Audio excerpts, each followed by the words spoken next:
मित्रांनो, मन धागा धागा जोडते नवा या मालिकेच्या आजच्या भागामध्ये रेश्मा आता खूपच खुश असते.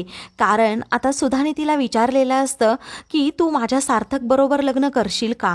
त्यावरती रेश्माने लगेच होकार दिलेला असतो. ती म्हणालेली असते की हो हो सुधा मॉम, तुम्ही तर माझ्या मनातलं बोललात. खरंच माझं सार्थकवर खूप प्रेम आहे आणि मागे जे मी काही वागले ते फक्त सार्थकला मिळवण्यासाठी, त्याच्या प्रेमासाठी मला त्याच्याबरोबर लग्न करायचंय. तेव्हा आता सुधाला, रुंदाला खूप आनंद होतो. हा रुंदा आणि रेश्मा एकमेकींकडे पाहतात आणि हसतात. तेव्हा हे फक्त आपल्या तिघींमध्येच राहणार असं आता सुधा म्हणते. त्यावरती त्या दोघीही होकार देतात. तर आता दुसरीकडे रेश्मा खूपच खुश असते. अंशुमनला ती बोलावून घेते आणि म्हणते हे 5 लाख रुपये तुमचे. तेव्हा लक्ष्मी माझ्यावर खरंच प्रसन्न झाली आहे असं अंशुमन हसतच म्हणतो. रेश्मा म्हणते आता माझं आणि सार्थकचं लग्न ठरणार आहे. तुम्हाला फक्त एकच गोष्ट करायची आहे, त्यावरती मी काहीही करायला तयार आहे असं अंशुमन आता ज्यावेळी म्हणतो त्यावेळी रेश्मा बरोबर सांगते की तुम्हाला आता आनंदीला नाशिक सोडून दुसरीकडे कुठेतरी घेऊन जायचं आहे. आता हे ऐकताच अंशुमन जरा विचारात पडतो. तो म्हणतो मी असं कसं करू शकतो. आता माझा तिच्याबरोबर डिवोर्स झाला आहे आणि आनंदी येईल का माझ्या बरोबर आता कुठे. ती म्हणते तुम्हाला अजून पैसे मिळतील. आता अंशुमन खूपच खुश होतो. त्याच्या तोंडाला आता पाणी सुटतं. तो म्हणतो पैशांसाठी मी काहीही करायला तयार आहे. मी आता लगेच आनंदीला घ्यायलाच जातो. दुसरीकडे आता अण्णा बाहेर चाललेले असतात. ते आनंदीला म्हणतात आनंदी मी थोडं मार्केटवरून येतो बाळा. तेव्हा आनंदी विचारते का चाललात तुम्ही मार्केटला. तेव्हा आता तुझं स्वप्न पूर्ण करण्याची वेळ आली आहे. ते म्हणजे साडीचा व्यवसाय आपण पुन्हा सुरू करणार आहोत. तेव्हा आनंदी म्हणते हे कसं शक्य आहे अण्णा, कारण आपल्याकडे पैसे हवेत. ते अण्णा म्हणतात सगळं काही होईल, तू अजिबात काळजी करू नको आणि देव आहे ना. अगं ही भाग्यलक्ष्मी तुझी साडी विणण्याची कला हेच आपल्याला आता तारणार आहे. आता अण्णा जेव्हा बाहेर जातात तेव्हा अंशुमन तेथे येतो आणि नमस्कार असं आनंदीला म्हणतो. हा आनंदी रागातच म्हणते तुमची यायची हिंमत कशी झाली इथे. त्यावरती अंशुमन म्हणतो अगं आपण दोघे एकेकाळी नवरा बायको होतो आणि त्याच हक्काने मी इकडे आलोय. चल ना आपण पुन्हा एकत्र संसार थाटू, लग्न करू. तुझं लग्न मोडलं ना. तेव्हा आता आनंदीच्या तळपायाची आग मस्तकात जाते. ती सनकन आता अंशुमनच्या कानाखाली मारते. त्यातच लीना आणि मालती देखील आता तेथे येतात. त्या दोघीही त्याला घराबाहेर हाकलण्याचा प्रयत्न करतात. तेव्हा तो म्हणतो की मी जाणारच आहे पण आनंदीला घेऊन. तुम्ही मला लग्नाचा आमंत्रण नाही दिला आनंदीच्या.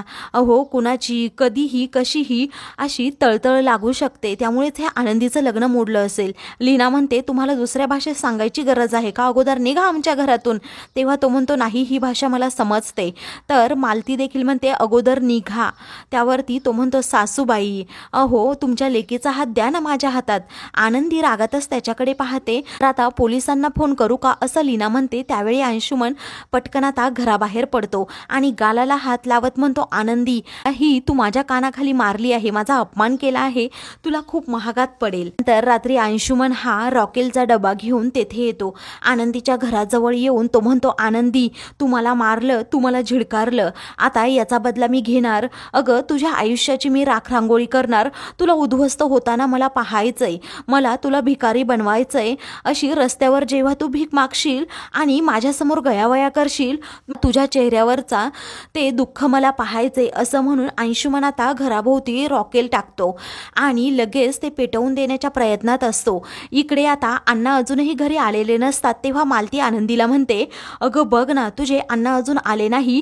अगं आनंदी सार्थक सर काल आले होते तेव्हा तू त्यांच्याबरोबर बोलायला हवं होतंस. अगं तुझी नोकरी तरी पक्की झाली असती, तू काय करणार आहे आता घरात बसून. आणि आपलं मनोज म्हणतो ना ते पण बरोबर आहे. अगं खूप कठीण असतं पुढे. तेव्हा आनंदी म्हणते तू नको काळजी करू आई, काहीतरी होईल, मी काहीतरी नक्कीच काम करेन पुढे.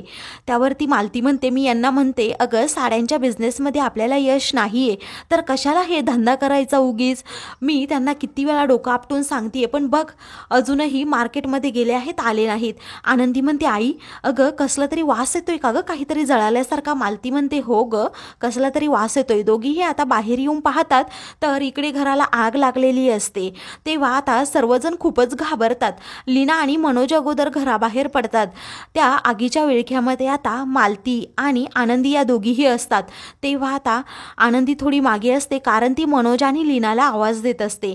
तर मालती कशीबशी त्या आगीमधून बाहेर पडते. आता आनंदी एकटीच त्या आगीमध्ये अडकलेली असते. ती आता स्वतःचा जीव वाचवण्यासाठी सर्वांना आवाज देत असते की दादा, आई, वहिनी, प्लीज मला वाचवा, मला वाचवा. मनोज आता कुणालाही घरात जाऊ देत नसतो. तर आता बाहेर सर्वजण आलेले असतात आणि आरडाओरडा सुरू करतात की कुणीतरी आनंदीला वाचवा. परंतु माझोरडा मनोज आता आई किंवा कुणालाच आतमध्ये जाऊ देत नाही. तर इकडे अंशुमन हा लपून बसलेला असतो आणि सर्वांची आता तो मजा पाहत असतो. आनंदी कशा प्रकारे आगीत अडकलीये आणि स्वतःचा जीव वाचवण्यासाठी कशी तळमळ करतीये हे तो सगळं पाहत असतो. इकडे आनंदी आता एक आयडिया करते. एक ब्लँकेट घेते, आगीतून बाहेर येण्याचा खूप प्रयत्न करते. तेव्हा मालती म्हणत असते आनंदी जरा जपून. लीना सुद्धा तिच्या मदतीला पुढे धावून जात असते, परंतु मनोज तिला मागे खेचत असतो. आता सावंत काकू आणि सगळ्या बायका देखील तेथे जमलेल्या असतात. तर सावंत काकू मात्र गालातल्या गालात हसत असतात.